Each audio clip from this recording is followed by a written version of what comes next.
ఈరోజు ఉదయాన్నే పిల్లలు స్కూల్కి వెళ్ళిపోయారు. నేను సాయంత్రం భోజనానికి చపాతీ అవి రెడీ చేసేస్తున్నాను. ఈలోపు పిల్లలు రానే వచ్చేసారు.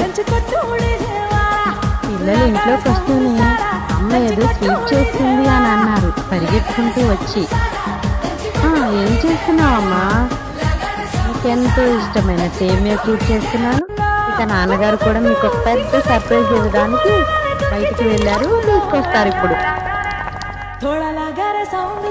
వాళ్ళ నాన్నగారు ఆ సర్ప్రైజ్ తో రాని వచ్చేసారు బండి కొనుక్కుని.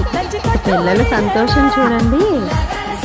కొత్త స్కూటర్ ఎక్కి 2 రౌండ్లు వేయాలి డాడీ, ఎంత బాగుందో బండి అని ఎంతో మురిసిపోయారు. హాయ్ హాయ్ అని వాళ్ళ ఫ్రెండ్స్ కు హాయ్ చెప్తున్నారు. ఇక రేపు స్కూల్ కూడా నేను బండి మీద వెళ్తానని ఇద్దరు చాలా సంతోషపడ్డారు. ఇక లోపలికి